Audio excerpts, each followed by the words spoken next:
Hi, mine's Paul. I like your bass lines. A dumb little YouTube channel over there. Do a couple stupid human tricks. Play a bass line or two, a little some low end. Drop by after the bass hit.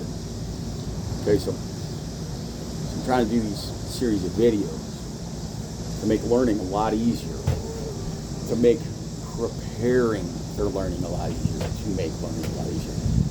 What these videos are for, going to be very simple concepts, very simply laid out, very information that is very easy to both understand and retain.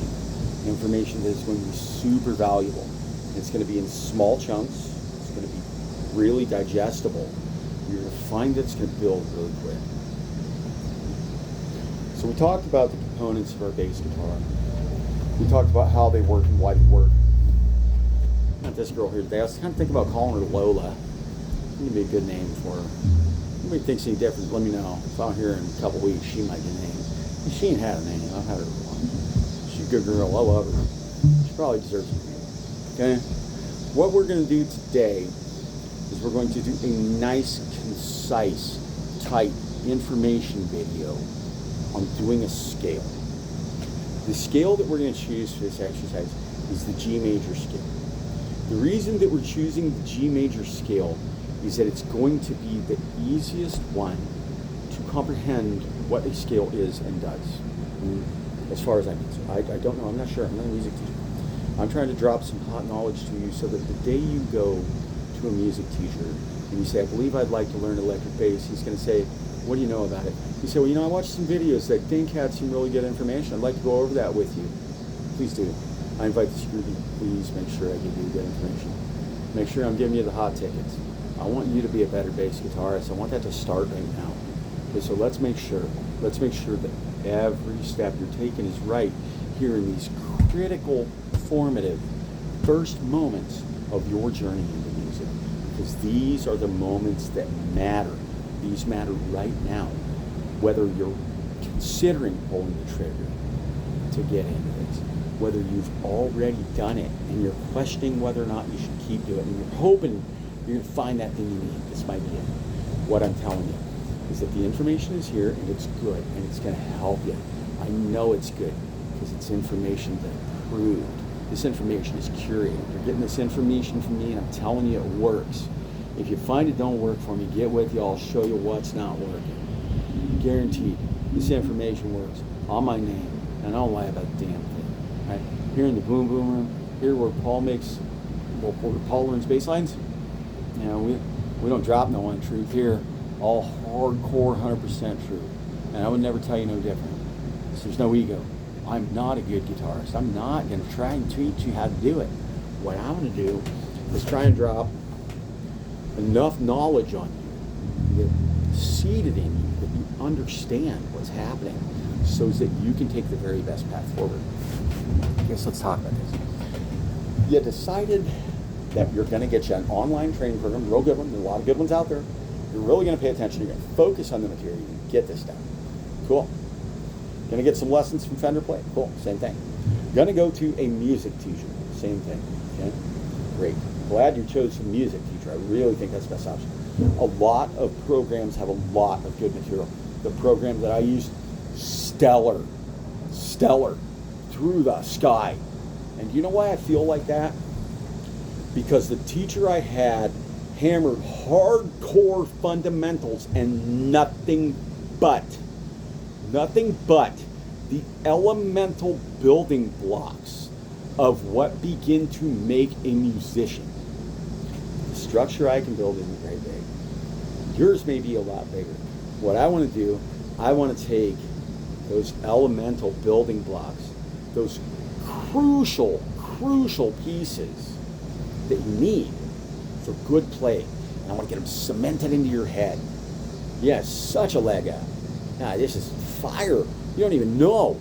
You have a brick of gold tucked in your pocket on this deal. I'm telling you, follow this advice. This is money, okay? First thing we're going to talk about what happened. Going to you called. You went to a Guitar Center. You told them you're interested in learning the bass. They hooked you up with ones. Gonna need to learn to play this. Gonna need some lessons. Yeah, we got a guy. Be here Tuesday at 10:30. You go in there Tuesday at 10:30. And let me tell you something. Going to Guitar Center, yes, that guy cares if you learn how to play a bass. He genuinely does want you to learn to play bass. He does. He wants to teach you. He wants to teach you to play well. Here's the issue. He's getting paid for this. He's got to process work. He does not have the time to take with one student for all of the individualized work and study that needs to occur. So if you're going to do it that way, consider it your responsibility to make sure that you're getting all the material. Make sure you're getting all the material. Make sure you're doing the homework. Make sure you're doing the practice. And make damn sure that you're noting the things that get said, because you're getting knowledge dropped on you. The problem with I was situated like you're getting it for a half hour of 2 weeks. You see, you went in there and he gave you some exercises that you did. You worked on them. They're good. They're good. To me, that limits a person's aspect a little bit. See, so what I want to do, I want to give you some stuff that's going to allow you to do a lot more than what he did, what happened there. I want to give you some of the knowledge that's going to greatly benefit you if you go to a first music lesson. Now, this is going to seem a little silly. I've never had a music lesson. Can't play music. After 4.5 years of beating myself to death, I hit myself pretty good. I didn't know if I could play it. I didn't. So I went down to my local. I know them guys. Been in there, bought a couple basses. See me for strings pretty frequently. You know, I call up down there. I said, yeah, I'm wondering if there's any music teachers around who bass. Yeah, I'm talking to Andrew. He's like, you know, Tom knows a lot about that. Yeah? All right. So I call up Tom, like, hey, Tom, you know, I've been playing quite a while, and the truth is I don't know if I'm any good. I don't even know if it's worth it to continue. I'd like to get an hour with you, have you assess my play. Tell me if it's worth it for me to even continue, because I'm really questioning it. Because again, I had never played in front of anybody.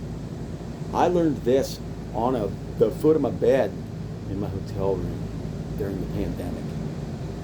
I know nothing about being around nobody, making no music. I was making Boom in my room, in my headphones, because I was in a hotel and I was considerate. See? Now, here's the thing. You go in there to this music, you got a session with a music teacher.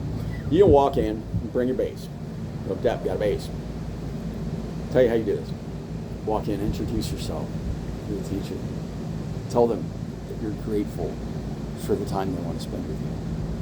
They'll probably talk to you about it for a minute and ask you what your goals are. If you tell them you're going to want to be a rock star, they'll tell you you can have that. It's going to be a lot of work. Really, the better answer for this, I want to learn music so I can learn to play my bass and make music with it. Because that's what we're really trying to do here. And that is, in fact, the goal the teacher has for you. The goal the teacher has for you is going to be on a slider. I'll guarantee it. It's going to align with your goals. If your goal is to be a back porch banger and knock you down some funk, you get some metal in you, you'll get some thump. Put 6 months in, you'll be burning something, you'll be all right. Okay? If you look at him and you say, listen, I'm serious about wanting this instrument in my life. I actually want to learn how to play this thing. I want to bring what's in me out through this. Now you got this man's attention, this woman's attention, this teacher's attention. You got this teacher's attention because you're paying attention. You brought in your rig. You got it ready. It's cased up. It's ready to go. You open that case, you got a cord. You got an extra battery. You have a foldable rack in your case for your stick, so that if you need to go to the restroom, you can rack your stick properly where it belongs because you love and respect it. Go and use the restroom and come back and get at it. See, that's the thing. A music teacher is going to see all of these things. They're going to see that when you geared up, you got a strap on your rig. It's fitted up right. You got it in the proper position. They're going to see that you knotted your cord through your strap. You know what's up. You know not to yank that pig out and make terrible noises. They're going to see when you sit down to start the lesson that you took the time, even in jeans, you sock that pig right up. You got that girl right in there. Get her up there where she's part of you.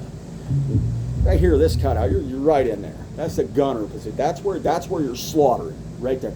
You look at guys that are ripping, guys that are really shredding, guys that are laying it down, sweep picking 66 notes in 4 seconds. Yeah, believe it, they are tight. That thing is locked in. It ain't moving. Okay? Believe it. They've got control. That's why they're able to do that. This is going to help you so much when you meet a teacher. Okay, so you're going to get down. You're going to get control of your guitar. You're going to have it. You're going to mute your strings at your rest position. When playing a bass, this is your rest position. If this is not your rest position, if this is tiring, this can be your rest position. It is not a problem. If this hurts, this can be. These are all common rest positions. Rest position. Rest position is critically important. It will be what you will always come back to. You will always find, you'll do it naturally eventually. You'll find, when I dial in, rest position. I'm right there. I know right where I am. I know where my rest position is. I know where my work position is. Rest position. Ready rest position. Work rest position right here. Hidden position. Staying out the way. Don't want nothing to do with it. They got something going on. I'm not doing jack. I don't want no noise. I don't want nothing touching my rig. They need to bring me back in. I need to fire in, come up. Boom. Brought it. Because I was ready. Okay, so we're talking about hand position. Hand position is critical. Okay? In every aspect of what we're doing. Your hands are where the thunder comes from. Okay? You're going to use the smallest strike possible, and you're going to bring thunder. You're not going to beat your hands to death to do it. You're going to let the guitar do it, and you're going to let the amplifier do the work to bring the thunder. Here, this is where you're going to have the institutional knowledge that a lot of students don't walk in with cold. This is the knowledge. The guitar does the work. The amplifier does the work. You operate the machine doing the work. The machine plays the music. You operate the machine to create the music. When I say machine, it's not a car. It's not a punch press. It is a machine. It is a machine for producing happiness. It is a machine. It's a machine that does things. It does things machines. It is in fact a machine. It is also very close to me. It's also a very personal thing. This machine is alive in your hands, but it is a machine. And when manipulated properly, it will do the proper things. When one learns how to manipulate it properly, I want to restate that. When one learns how to operate the machine properly, remember that statement in it. Please remember. Because you're going to hear a lot of later. That comes later. Don't worry about that now. That's not on the table. It's because there's a way this happens. I want to start you from zero, and I want to start you good. We're talking about some stuff here. I want you to win. I want to help you. You remember, we did the other video. I talked about posture for the player. If you look at how I'm sitting in the chair, I'm quarter turned in the chair out from facing forward. There's a reason for that. It's because playing here can be comfortable, but do this for 15 minutes and tell me how comfortable you are. If you open up the leg that the dominant hand is on, you're in line, you're good. This is the play position. When seated, this is the play position for a guitar. It should come almost straight from you. Shouldn't be here. That's wrong. This. Your thunder gun, when in a seated position, it ain't this. I can do stuff like that. Ain't that. We can make it look cool. Ain't that. That ain't right. Only very comfortable. This. Absolute comfort. The easiest way to play it. The least effort. The least movement. Minimize. Economize. Small. Small as we can be. Line things up, get things right, small as we can be. Look at the lines from the hip, through the shoulder. Look at the spine, straight, not curved, not hunched over. Look at the set of the hips, solid. Look at the chair, the post right behind me. When playing in this position, sitting upright, maintaining good posture, I may tend to get a little bit of pain in my back. I can now lean back against the back of my chair because it's socked up against my back. I got some support, I got a little supporting. Still get down, and I'm not working so hard to maintain that good posture because I got some help. It's critical that we sit right. It's critical that we establish control of the guitar right. It's critical that we do all these things because all these things lead us into the next thing. It's so critical because having good control of the guitar allows us to fret properly to get good strikes. It allows us to strike properly to get good tone.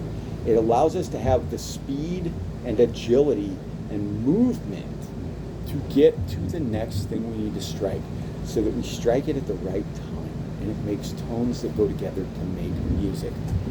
So we're going to run this G major scale one more time. Nice and slow, nice steady even fret pressure. Make a tone. Go to A. Steady, even. Find it, land it, strike. Watching the hands. Drop down. Roll out there. That 2. Land it. Roll right into that 3. Didn't move your hand. Set it up. Boom. Muting the string. Micro shift. And then you can hit that with the pinky if you like. You can just get in there anyway. Good tone. Stop that tone. Flatten that hand out against some strings. Drop it down. Straight out. Wrist straight the whole time. Hit that 2. Land it. Boom. And then slide back. Just slide. Not enough to make a round. Boom. When I did that, I held my thumb against some other 2 strings. You see that? That is called a floating thumb technique. Now that is something that it takes a more experienced player to build, but if you start today, you're that more experienced player pretty quick. And then this last one, I just like to drop my pinky in him so I can roll her off hot. So I come in, good fret pressure, land it, boom. Land it, good fret pressure, boom. Same thing, mute them out, get over here, land it, good fret pressure. Come down here, the 4th one, land it, good fret pressure. Move that finger over, land that 5th fret, land it, get right up against that fret where like, boom, beautiful tone. Muting the strings, dropping down, the thumb catches the A string, nice and solid, you ain't going anywhere. While we're doing that, it's gonna happen. Keep working with it, it's gonna happen. It's gonna smooth out flow, it's gonna be liquid, you're gonna love it. You're gonna be dropping comments in my box saying, bruh, you teaching me how to flatten out my hand and mute the first time I did a scale, you teaching me how to do that from the jump when I was just learning how to pluck a string, bruh, you kicked my playing up 6 months right there because I just did. I'm serious. When I said that I want to give you rock bottom, bone deep, foundational advice on how to play better bass guitar, I was dead serious. What you're seeing right there with my right hand, this little clinic I'm giving you, that's a give. Get all of that you can. Okay, we've struck that tone. Again, drop down. Hooked on that A string. While we did that, almost imperceptible lift, sliding. We're not grabbing method. We're letting the guitar live in our hand. This guitar knows where it needs to be. Land that fret. Good fret pressure. Hit it. Driving back. Land that. Land it. There you go. Now walk it backward.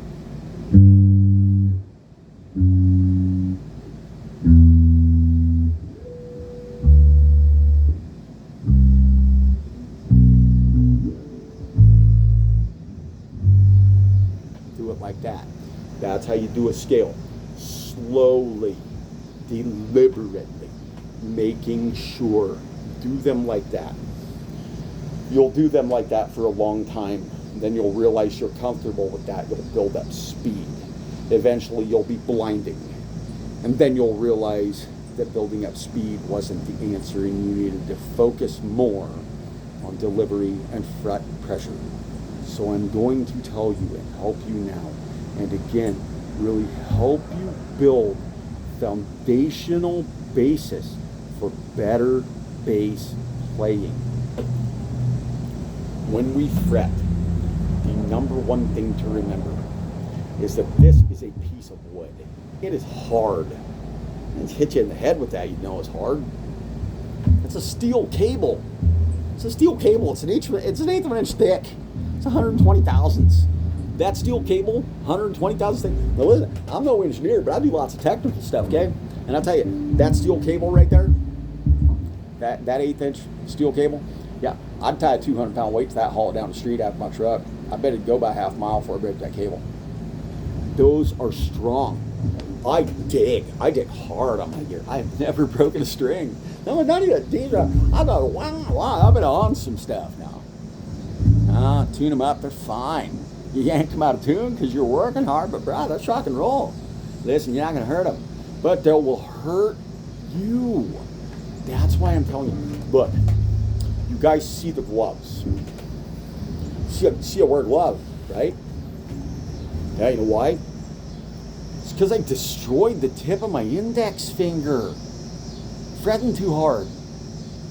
Okay? I want to show you guys something. You're not going to like this. This is going to get ugly. We're going to say the quiet part out loud.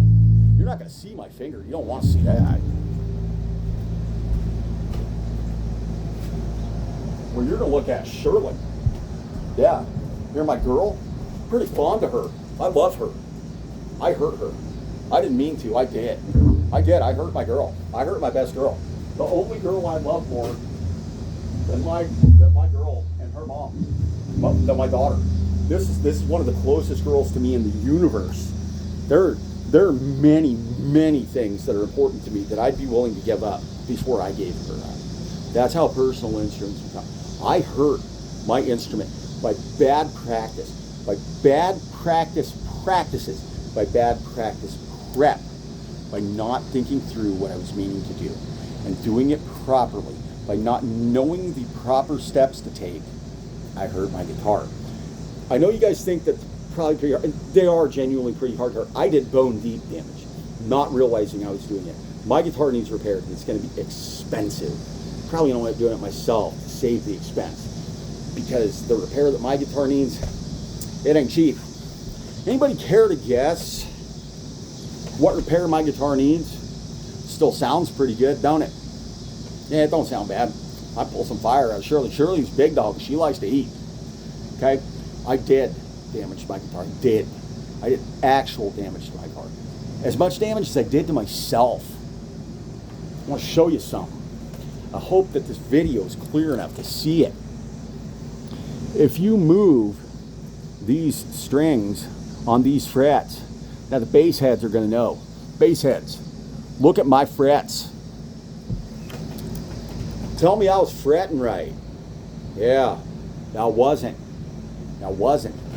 Not for 2.5 years. I didn't listen.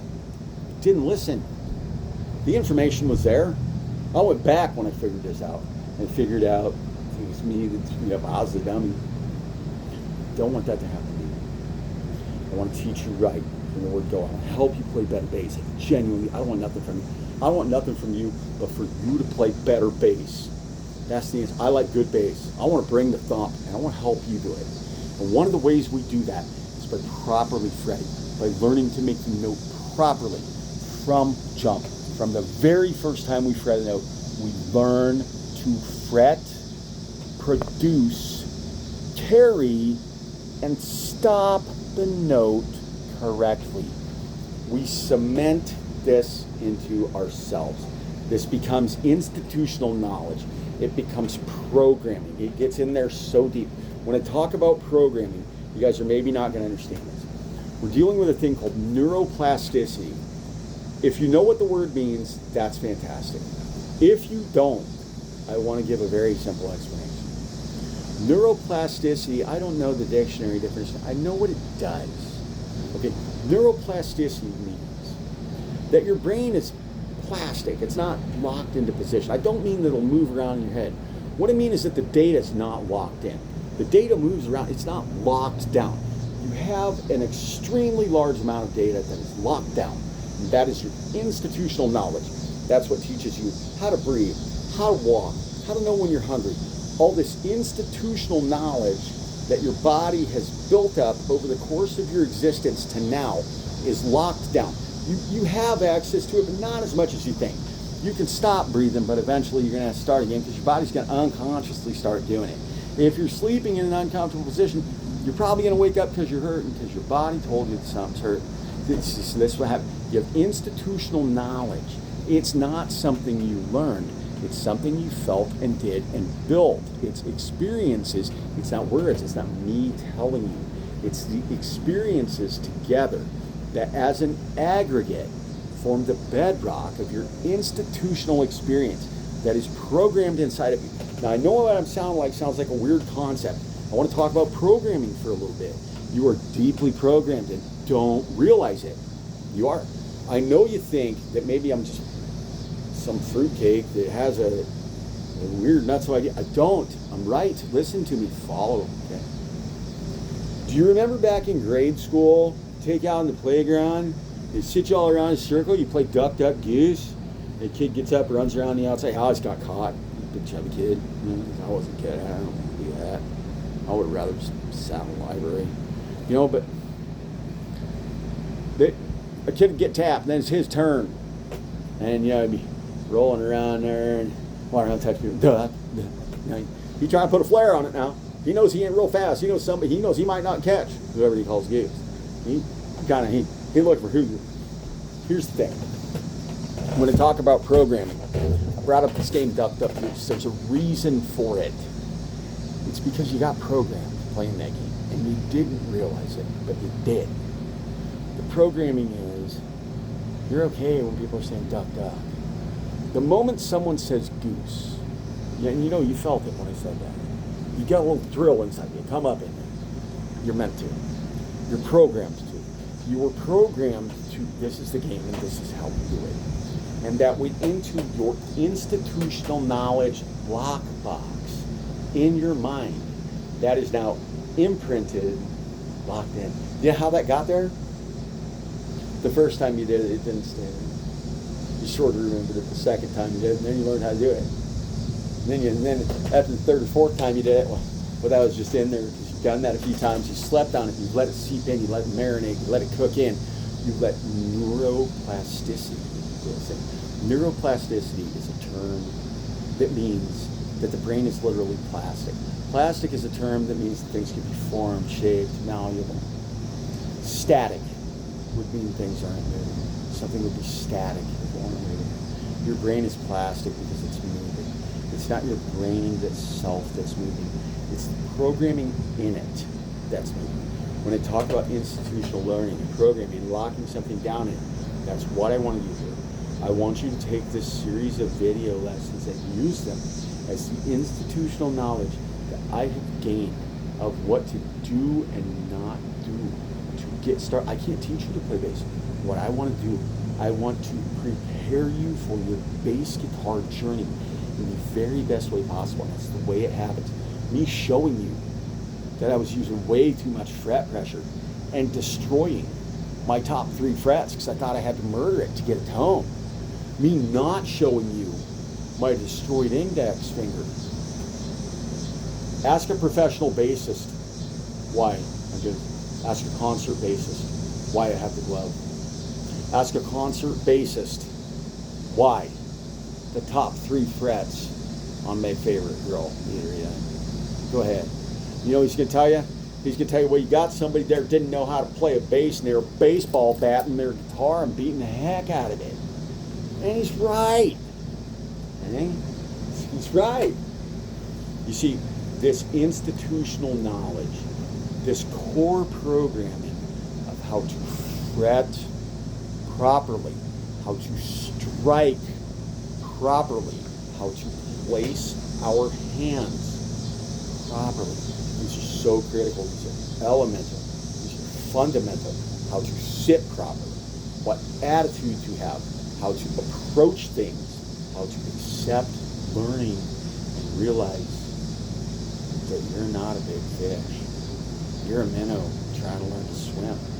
These are all things. This humility that we bring to learning this humility and surrendering into yourself and saying, I'm going to learn something new, and it's going to take me some time for that to lock into my core programming lockbox in my brain so that it's what I do.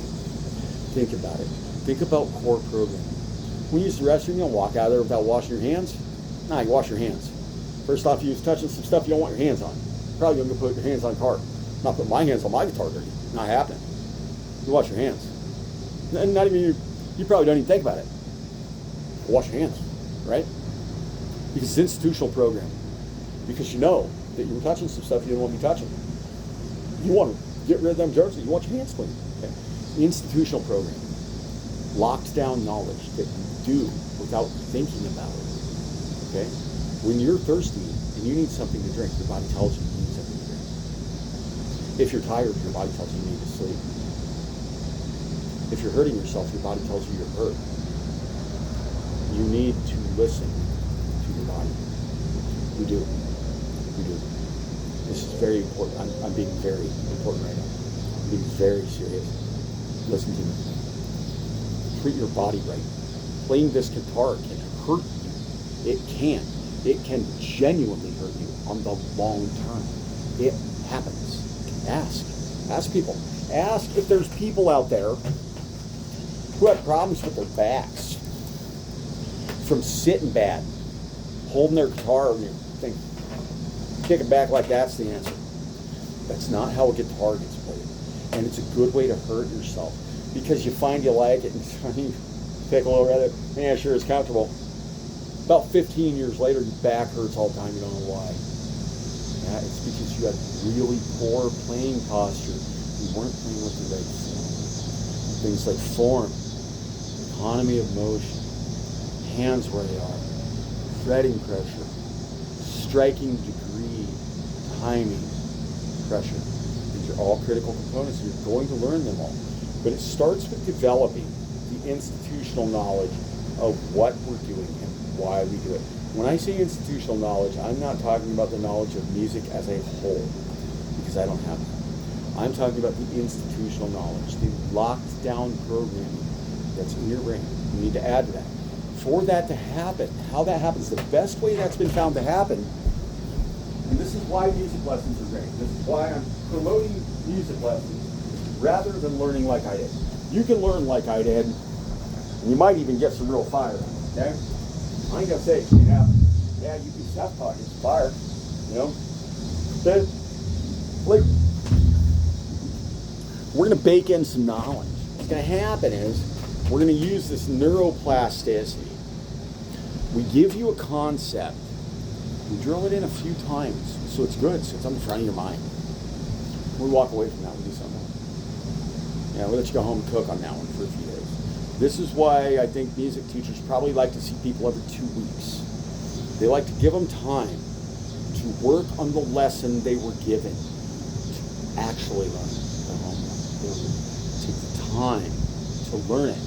And they're doing it a couple times a week, a couple, 3 times a week, and they're learning it because they're doing it correctly. Okay, and when they're doing it correctly and they're doing it that couple, 3 times a week and they're going over it, and they're making sure they know what it looks like, what it feels like, what it sounds like. Every time after we do that, that night when we go to sleep, your brain does this little neuroplasticity reset thing. You see, and then that knowledge that we want locked down in that institutional knowledge lockbox, we got that stuff we can access, we don't really got the rights to it. That's going to get there, okay? That is going to bake in. It's going to take time. It is. It's not going to happen overnight. It's going to take time. It's going to happen to you. What it's going to come down to is literally every practice on the guitar you have for the course of your life. When you sleep, that information will be processed in your brain. As you do this over the years, the way you do this, the built-in institutional knowledge will become literally hardwired into your brain. It will become normal. It will become what you do. When I'm talking about the things that a bass player does, the things that a bass player does normally, these are the things that institutional knowledge brings you. When I grab my rig, I know, ready position. Ready. That's so much right here I can work with. There's a lot there. Ready position. There's a ton happening here. I'm starting to see I can go to Q. We got a lot. There's a lot going on right here, just at the ready position. Knowing that this is the ready position. Knowing that this is my ready position. Knowing this is my ready position. Such a huge leg up for an student. Actually having somebody show you this is the proper ready position. Okay? The ready position is the work or rest position. It's this. Okay? Work position. Work position. Work rest position. Rest position. Out of sight position. We want that. Let's go over it again. Out of sight position. Unobtrusive. Out of the way. No notes. Hard to even make a ghost note. Nothing's going to touch that. You are out of commission. You are locking down here. Out of commission. Unobtrusive. Gone. Go stand quietly in the dark. We do not need you right now. Yes, sir, I am the bass player. That is my job. I'm going to happily do that. Thank you. Okay? Now, let's go over it again. Hidden position. Unobtrusive. Quiet. Supper club band. Saxophone's playing. Smooth and slow. Sweet. Throwing a little dirt on it. Making it sexy. You don't belong there. No. Unobtrusive. Muted. Quiet position. Song's kicking on. You know you got 4 bars till you got to deliver anything. 4 bars is quite a while for a bassist. Bassists do 30, 40 things in a couple bars. 20 in a good bar. 30. Do some stuff. I'm telling you, it's going to happen. Okay? You know you got 4 bars. 4 time, 80 BPM. You know where that's at. You've been doing this a minute. You know you've got time to slowly get your hand to your ready position. If your playing area is going to be near your ready position, this is fantastic for you because you're already home. You got to do is make sure the gun hand's in line. You're going to light it. Okay. This is your ready rest position. Ready position. Rest position. Working rest position. See that again. Ready position. This is ready position. Okay. Me, I like to really mute. I like my fingers. I'm not wrapping it. You see my thumb? Just want my fingers over the top of the control. It's about control. That's how I like to go. I'm not saying you should do it. So look. Work position. Working rest position. Why is this a working rest position? This is a work position. Why is this a working rest position? This is a work position because it's more work to be here, and I can work further out. Okay. Working rest position. That means that I know I'm going to be here for a minute. I'm doing something here. I could be right here. The only things that have to do in the work is right here. This can be rest. This is why this is a working rest position. While in the working rest position, I'm focusing. I'm not moving my wrist anywhere. I can do a lot of stuff here, not go very far, do a whole lot of stuff. I'm keeping my wrist straight both ways, even this way. Look, the wrist stays straight. It stays straight. If you're bending your wrist, you're inhibiting your playing. Get that in your institutional knowledge down. Don't bend the wrist. You need to don't. No, bent wrists don't come into bass. No, not that you're flashing something up. Not that you know how to do it, okay? Yeah, when you know how to do it, do that. When you know how to play this thing, yeah, hit me with that bent wrist. Go ahead, light it up, drop a bomb, show me 112 degrees on that thing. That'd be fantastic. But until that day, let's do it. G major scale. Slow. Land the note. Good pressure. Moving to the 5th fret. Slow. Land the note. Good pressure. Drop it down. Muted our strings. Keep watching my hands.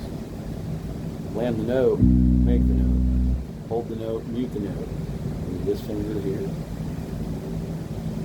Land the note, hit the note, make the note, mute the note. Back into muting. A little bit of a shift. I didn't pick up my hand very much. Right hand didn't move. Light, easy pressure, finger pressure, only enough. Land it, take the note.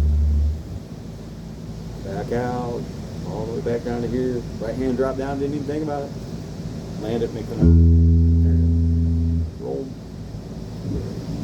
There.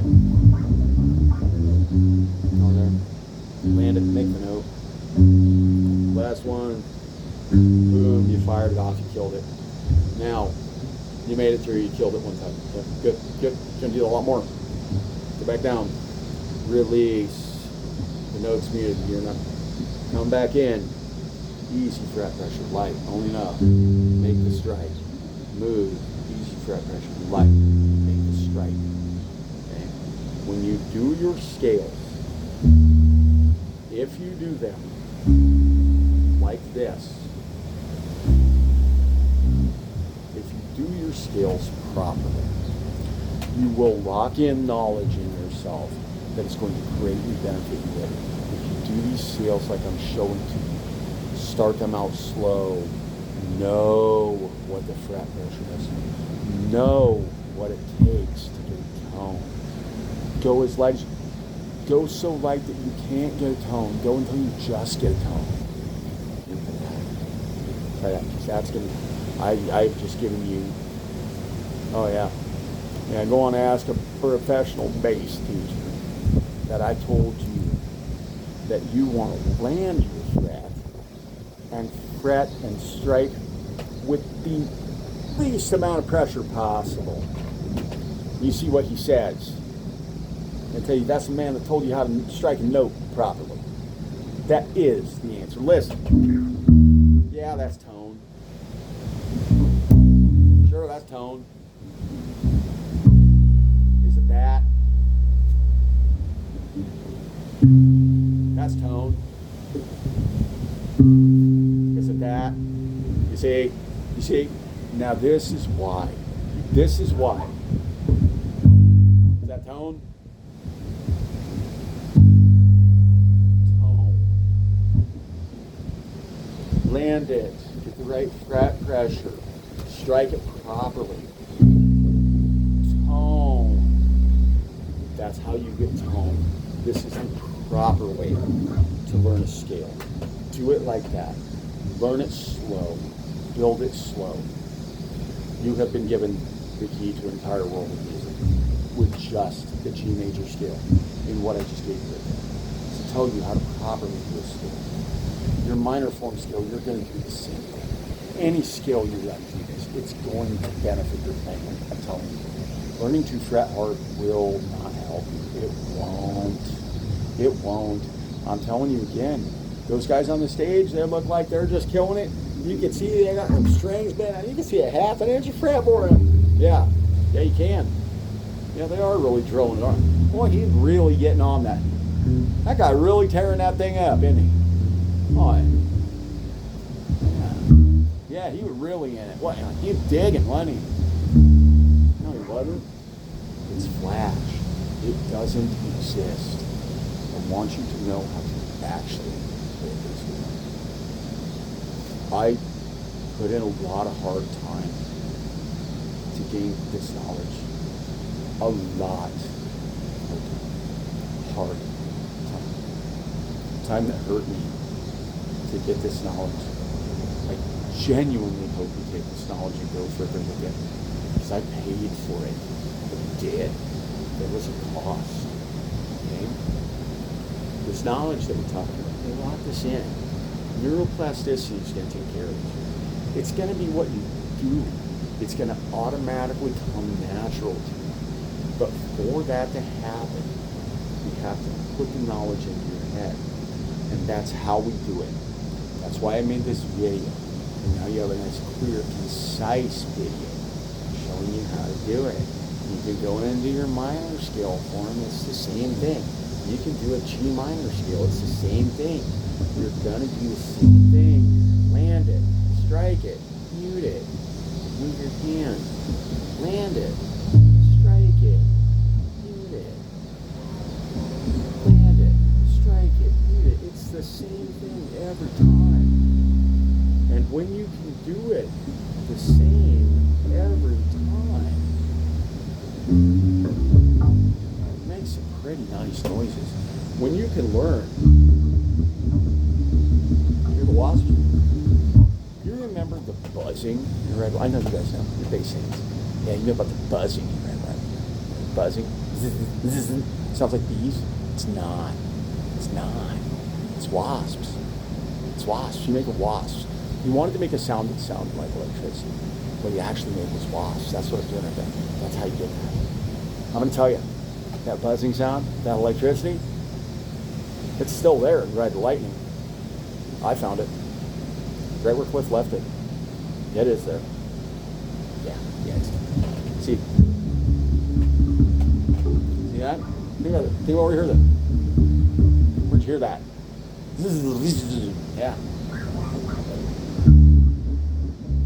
Yeah. Yeah, there you go. You thought this thing just made boom. Thought it was a thunder stick. It's a piano, man. I can do whatever I want with it. I wish I could do more with it. You're going to be able to do so. This piano, this is a piano you can strap to yourself, hook up to a wireless rig, put your amp on the deck like I do. You can go walk around your yard and serenade the birds with a piano. I'm glad you guys are here. If you're watching this video, I'm glad you're here. I want to give you good information. I don't want anything from you other than to help you play better bass guitar. I play bass guitar. I try to play bass guitar. I can't. All I can do is reproduce music. And it's a rip, man. I love it. It's great. Okay, but since I can't do it, since the gift I got is so huge, I'm not going to keep it myself.